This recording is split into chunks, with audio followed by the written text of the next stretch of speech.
That there are previous cases also to support your standpoint, but you also did say that Nigeria seems to be, we have a brighter chance, brighter future now more than ever.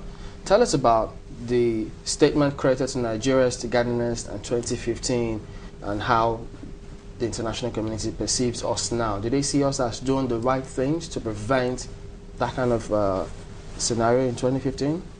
Well, you see, the issue of 2015, based on American reports, European reports, that Nigeria is likely to disintegrate. This argument has been on for long. Everybody has always seen a disintegrating Nigeria.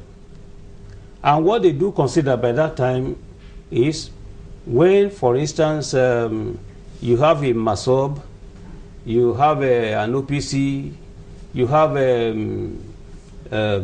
all these various militants fighting the center without even carrying out any serious analysis.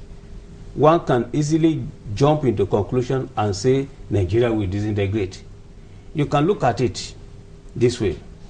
European reports will talk about armed robberies on a daily basis. They will talk about corruption. They will talk about statelessness. They will talk about all these problems. When you now look at it for the ordinary analyst, then you can easily say it's very likely that, look, the center is not likely to hold for too long. I think that all the analysis until now, regardless of the merits, does not seem to me to reflect the dynamics, what really makes the Nigerian thick. What about those? Sorry, Prof, let me come in here, sorry, briefly, so that you just tie this to it. What about those who are of the opinion that, well, such reports or moves by some of these international bodies and international organizations are actually true? For instance, look at the Christmas Eve bombing, Abdulmutalab, the Nigerian. At that point in time, we all screamed, we said, we are not terrorists. Terrorism was not in our midst. It's not in our culture. And again, we got on that particular list. And finally, all of that, the brouhaha that went with it, we saw us being delisted from that particular list. But as it is, now we're getting to see that almost everything that was said at that point in time is what we're today witnessing. The suicide bomb attempt at the police headquarters and, of course, the UN building. Isn't that why we should listen to such reports from international bodies? Your observation is rightly wrong. Rightly because you presented the facts as they are. Wrong because, you see, the premise, the hypothetical foundation is strong. Let me recall here, the British Prime Minister at the United Nations General Assembly said that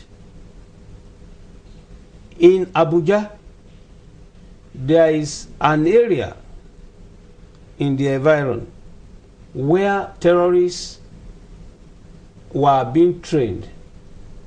He made this statement at the summit of the head of states at the UN. I remember having commented on that in my column.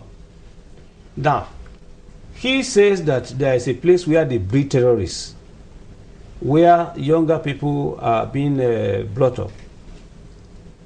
Now, the problem with that statement is that they know where these terrorists are being trained. And terrorism is not a problem meant for a particular country. It's a universal problem. The international character of terrorism is such that you can think of a terrorist act here in Nigeria, go to Ghana to plan it, move to Sierra Leone to execute it, and you see, the actors can be of different nationalities. So terrorism, in terms of impact itself, is such that someone may target me now to kill me. Now when you have two different people visiting me and we do not know that there will be a terrorist attack, honest, innocent people will be taken along and killed. So terrorism, if we have a breeding place in Nigeria, it cannot but also affect the British, the Americans, all along. I would have expected that if this were to be the case, why not make it a global issue? Then compel Nigeria, make an issue out of it.